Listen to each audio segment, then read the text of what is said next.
So over the past 6 months at this point, I've been watching an anime called Symphogear. What is Symphogear? Well, to be honest, I've heard the name prior to starting, but anytime I have heard about it, it's been very small amounts of dialogue. Just like, oh yeah, it's kind of like an idol show. Heard that as the definition. Oh yeah, it's like a musical show with some action. And the internet, as per usual, is dog shit at explaining what anime is. So once again, Daddy Brandon has to come here and teach you what is Symphogear. So, I don't know why this show has such poor marketing among anime fans, because even I think the fans of this show don't know how to sell it. And I'll be honest, I'm struggling to come up with ways to explain this show, but let me just say, think of all the really cool battle shonens that have come out the past decade or two. Think of like oh my god, aura farming action, holy shit, Oonga Boonga, where'd they get this, right? And you know how in stuff like Super Sentai slash Power Rangers, it gets weirder and weirder to an escalation point that you think is impossible to top, but somehow they always top it in the next season? That's fucking Symphogear. Is there songs in every fight scene? Of course, the characters do sing songs, but it's not like it's an idol performance. It's a fucking, the same way when you have battle shown in action, there's just music playing. It's just the music is how they get their goddamn powers. Look at this. This is the final opponent in season 2. And you want to know what it does? It launches giant rockets at the characters. And they're like, what the fuck? Not to mention, it ain't too damn powerful. It's powerful in all the right ways, Chris. The abilities and the craziness that you see gets wilder and wilder. Everyone has like signature fighting styles. Some, like Chris here, uses a assortment of weaponry of guns and explosives. Others use big swords. Some have buzzsaws that are attached to their hair. You heard me correct. This show is the farthest thing from some idol performance. Like, yes, they sing while they fight, but it's not like they're stopping and doing a little boogie, right? No. The way the abilities work in this is the songs are the representation of their power. So as they sing, things happen. But it's no different than watching a battle shonen where cool-ass music is playing in the background. That's the only difference. And the fact that you go from a pretty devastating threat by the end of the first season to a universe-ending threat, at least from my point of view, by the end of the second season is insane. Like, straight up, this is some Super Sentai shit. And if, like, any, like, I'm a male, I ain't gonna watch no girls, get the fuck out. No one wants you here, okay? Like, we can't help you, okay? These girls are some of the most badass fucking women I've ever seen in anime. They literally hold hands, singing Kumbaya to summon giant godlike hands to absolute annihilate Satan. Now, is it quite Satan? No, but they literally fist Satan through the goddamn chest to Exodia obliterate. If you're looking at this and saying that's not the most metal fucking shit you've heard of, I don't know what to tell you.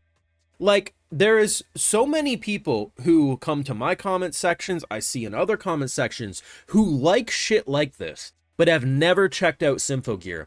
And half the time when you reference Symphogear, they're like, oh, it's an idol, it's magical girl, blah, blah. No, it's the coolest battle shown in action you're not watching. That's the best way I can sum this show up. It really is. And it's also got an amazing assortment of characters. And honestly, one of the funniest ongoing jokes that I think I'm ever going to see in anime. You see, these two in particular are roommates. Roommates. And apparently this is a common enough gag in the Symphogear fandom, according to my patrons, over on Patreon anyway. Which, of course, if you want to see full live reactions to Symphogear every week, we do got that Patreon, full and cut, unblurred live reactions over there if you want to help support the channel and see them. But anyway, my favorite thing has just been, like, the more I see of these two, the more I'm like, they're a thing. They sleep in the same bed half the time. They seemingly are in love, but every single time, like, anything that might happen, it's just always referred to as roommates. It kind of reminds me of those, like, the kids of parents who, like, are not progressive enough, so they pretend that oh yeah, we're just living with our best friend, the roommate, who's the same gender as us. We're still trying to find that heterosexual partner, though. Don't worry, mom and dad. That's these two, and it's fucking wonderful. Not to mention, you probably have one of the greatest male characters in all of anime. This man's called Genjuro. He underwent some trauma in the first episode and got fucking buffed out of his mind. This man's out here in the final episode of season 2.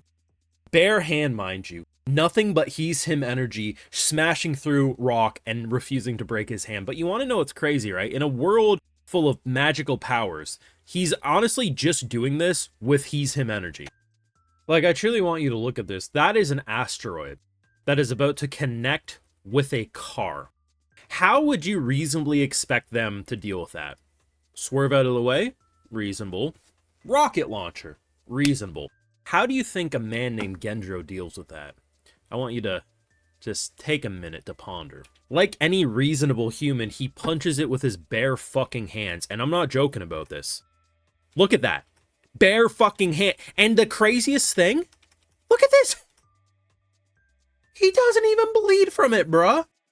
This show is fucking insane. And I'm not joking. It's literally like universe-ending level threats. And I think this is a 5-season show. And somehow they've significantly upped the ante 2 seasons in a row to a point where I'm like, this has to be the base level crazy. But apparently it's not. Apparently it gets fucking crazier. And I don't understand how. Symphogear is a wild experience. It has some of the most like great songs you're going to hear for an action-dominated series. The characterization is really good. There's a character named Chris, who I think the character arc and where she starts and where she quickly went is probably my favorite of the group.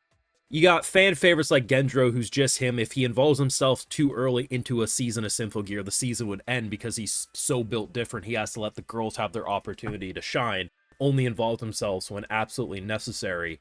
The show's fucking amazing, and honestly, after seeing now 2 cores of this show, 2 seasons, I really think that anyone who likes action-dominated shows, battle shonens, and insane, oh my god, like this show's borderline Gurren Lagann by the end of season 2. I'm not even joking. You would love Symphogear, but I think people really don't sell how crazy it is, and in doing so, people are like, oh, I don't want to watch a Love Live, slightly magical girl. No, watch Symphogear. It's fucking insane. I decided to make this video. I've been meaning to talk about Symphogear, but we watch it right now every Tuesdays. Every season it changes what day of the week I air it on, but yeah, I'm loving it. We're going to be starting season 3 tomorrow, or we already started it depending on when I upload this video. Fucking peak. I love watching it. Maybe I'll do more Symphogear content in the future if you want it. Let me know your thoughts down below. Drop a like, share, support, subscribe, ring that bell, and of course Patreon. You can catch my full live reactions to all the Symphogear greatness and more. We're gonna be doing it for a long time to come because there's so many fucking episodes, but I'm here for it. Anyway, thank you so much for watching. Until next time, take care. You all have a good one. If we go under the assumption every season they one-up themselves in terms of insanity, I am honestly wondering what you do to up this. Because this is like intergalactic end of the universe level feeling. Like, does Galactus make an appearance? You know, like, where do you, like, or do you just try to match this energy? I guess tune in next time to find out.